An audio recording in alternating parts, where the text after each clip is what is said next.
একটা মানুষ কখনো নিজে থেকে খারাপ হয় না, তাকে খারাপ পথে যেতে বাধ্য করে এই সমাজের কিছু কিছু মানুষ। দিব্যি হাসি খুশিতে থাকা মানুষটাও একদিন খুব চুপচাপ হয়ে যায়।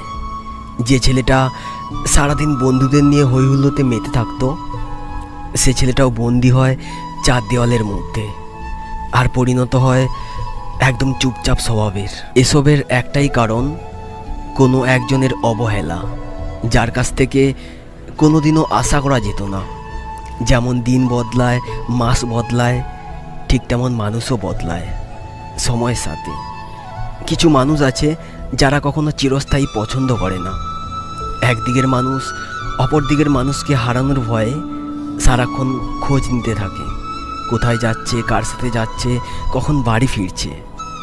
দিনে বারবার কল, SMS, কিন্তু অপর দিকের মানুষটার এসব একটা বন্দি খাঁচার মতো লাগছে। আর মানুষ কখনো বন্দি খাঁচার মধ্যে থাকতে চায় না, তাই সে নিজেকে বদলাতে বাধ্য হয়। আর এদিকের মানুষটা নিজের ভালোবাসার কাছে হেরে যায়। আর ঠিক তারপর মানুষ তিন ভাগে ভাগ হয়। প্রথমত, কিছু মানুষ আছে যারা ডিপ্রেশনের মধ্যে চলে যায়। সবাইকে হাসিয়ে রাখা মানুষটা নিজে হাসতে ভুলে যায়। পছন্দের জিনিসগুলো অপছন্দে পরিণত হয়, নিজেকে শেষ করে ফেলার সিদ্ধান্তও নিয়ে নেয়। আর দ্বিতীয়ত, যারা সব কিছু ভুলে গিয়ে আবার আগের মতো স্বাভাবিক থাকার চেষ্টা করে। আর তৃতীয় যারা থাকে, তাদের চোখে জ্বলতে থাকে প্রতিশোধের আগুন।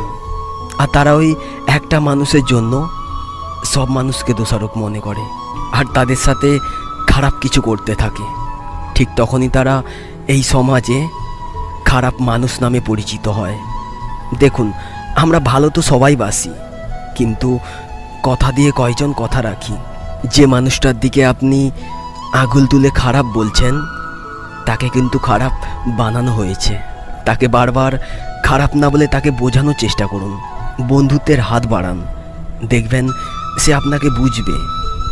আর যারা শুধু একজনের জন্য বাকি সবাইকে ঠকিয়ে যাচ্ছে, তাদের উদ্দেশ্যে বলছি, সব মানুষ টাকা পয়সার জন্য ভালোবাসে না, আর সবাই শরীরও খোঁজে না।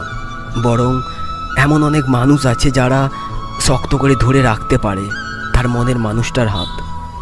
লেখাগুলো কোথাও থেকে কপি করা না, কোনো একজনের কাছ থেকে অনেক কিছু শিখেছি, আর সেগুলোই আপনাদের মধ্যে শেয়ার করলাম। ভিডিওর লাস্টে এটাই বলবো, ভালো থাকবেন, সুস্থ থাকবেন, আর ভালো রাখবেন ভালোবাসার মানুষটাকে।